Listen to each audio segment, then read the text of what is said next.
Hello guys, Stav here and welcome to CK2. So, before we start this properly, I should probably just do a quick introduction. So this is gonna be quite a bit different from our usual Let's Play videos. Or usual, we have not done a Let's Play in more or less a year. So what I have decided to try out for this video is to basically condense 2 hours of gameplay into a 15-20 minute video and then comment over that. And just basically go through every interesting event that occurred during the game and just discuss it.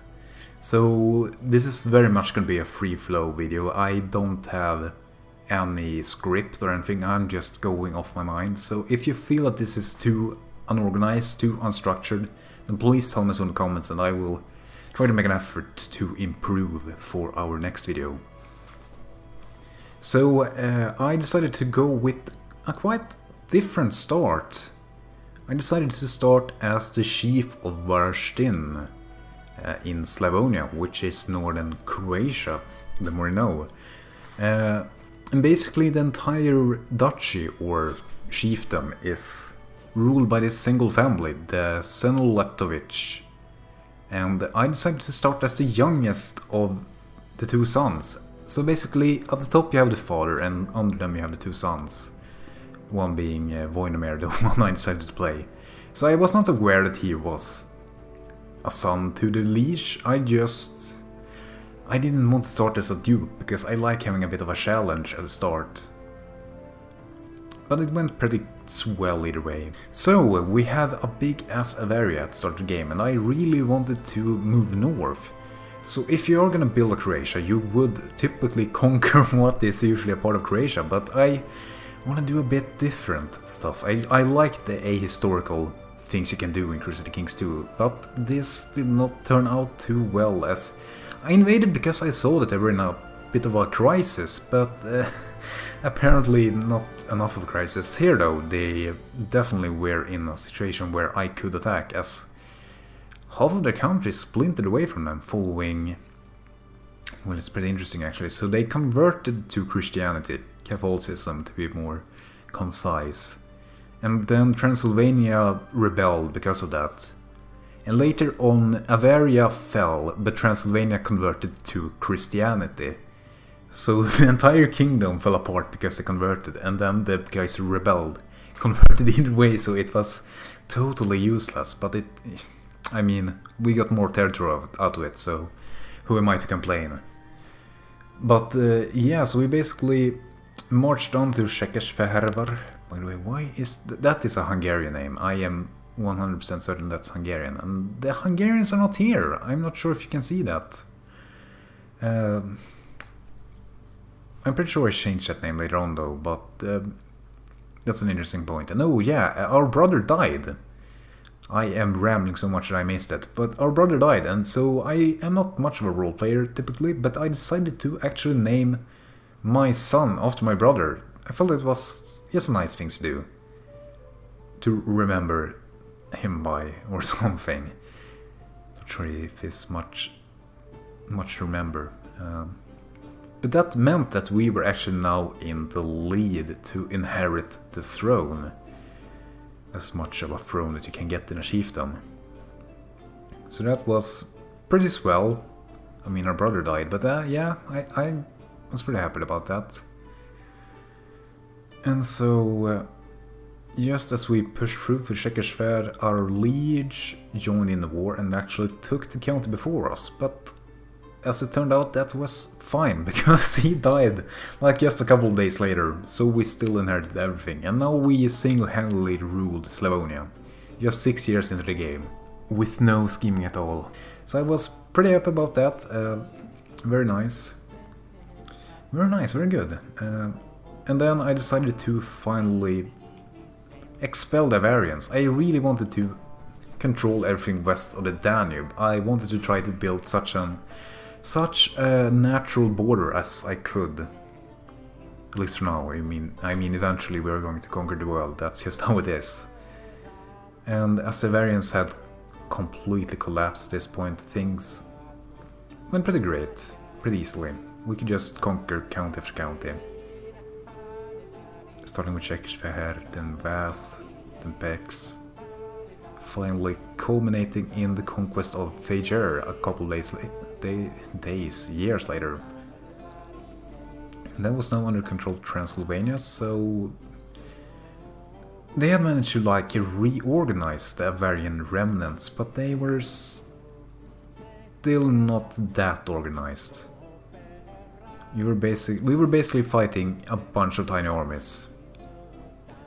You know, in E4 when you fight the HRE and you like face hundreds of armies, it was basically like that, although maybe not as intensive. And it went pretty well overall. We did conquer the county, but it did not come for free, as it turned out. But yeah, so we were basically very close to winning this war. At this point we were getting really close to that 100 war score, and that's when things just happened to go sour. I cross the Danube and then I die in battle, of course. Such things that happen. We won the war straight after that though, so that was okay, but now we were in a Regency, which was a bit iffy. But oh well, we got everything west of the Danube, or everything west of the Hungarian parts of the Danube, I guess. It's hard to define. The Danube is a long river, it's a very long river. So yeah, so we basically waited this out, as you do. You can't really do that much during a Regency, you just sit there. I mean, it can be pretty nice change of pace though. Going from being a war-hungry tribal dude to sitting and chilling. It was quite interesting. So I gained the lunatic trait. What is trait? So I decided to basically embrace it. So I decided to go full warlord dude, and I spent the remaining years of this character's reign just attacking people, being at war. It was actually pretty good at war, as it turned out. We managed to subdue the Transylvanians, giving us this fancy-ass Slavonia. There you go, very nice. Although we had to deal with some rebels, and here is my second big mistake of this campaign. I forgot that my vassals disappeared when the war ended, so I accidentally marched in alone, and this completely destroyed my initial forces. I did kill the rebel leader, which that was pretty nice. Oh no, I didn't kill him, I killed him, yeah. But that meant that our pretty Carinthian neighbors saw an opportunity to say hello, come over and with your troops and have a nice old time. Which put us in a bit of a sour spot. Nothing we couldn't deal with though. We just called in our Serbian allies, which we had by the way, worth mentioning, and we marched on like the glorious lunatics we were. So then straight into battle we completely whipped their butts, and we also killed a god, it seemed. I'm not sure, I was too busy looking at the campaign and then I saw this thing popping up and yeah, can't complain. So I guess you do get some good traits from being a lunatic from time to time, but it did not last for too long though, as like our previous character we would soon face our end. We died in this small incursion, not even a major battle, but that was it, and we were back into a Regency, now with our absolutely last character. Last being the last of our dynasty for that moment. It wasn't over. Absolutely not, but it put us in quite a pickle. However, we were able to turn around the war. We had basically won at that point.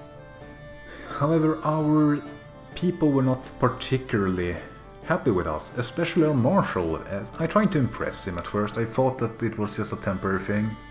But seeing as we had no other people of our dynasty, he was next on the throne, and that's when I realized that he planned to assassinate me, to usurp the kingdom for himself, or the chiefdom for himself.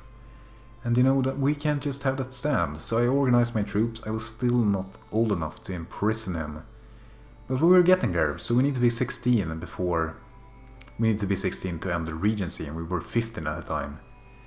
So I parked my troops there, standing and shilling, and then the council disapproved, but I, screw the council. So we basically just sat here waiting until we had the privilege to send them to jail, more or less. So yeah, so we imprisoned them, only for the 2% chance though, so that was pretty lucky, honestly.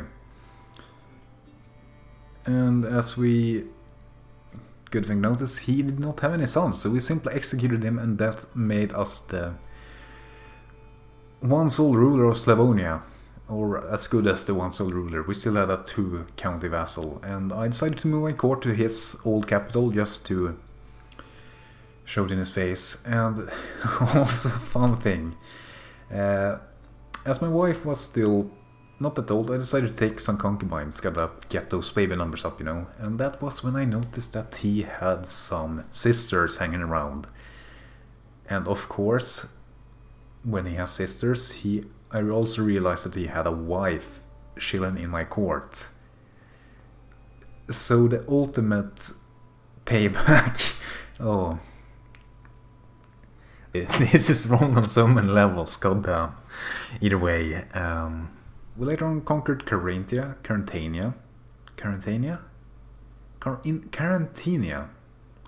I don't know. Carantania. Yeah, we'll go with that. Not really conquered, we made them our tributaries. I really like to make tributaries.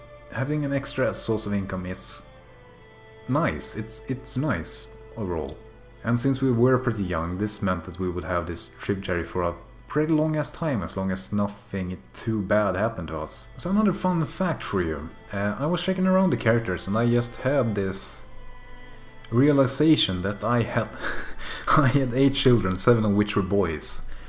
And seeing as we were tribal at the moment, we are still tribal in the game, we were Gavelkind. So that was setting up some pretty nasty events to unfold in the future, so as soon as I got the opportunity to convert to Catholicism, I took it.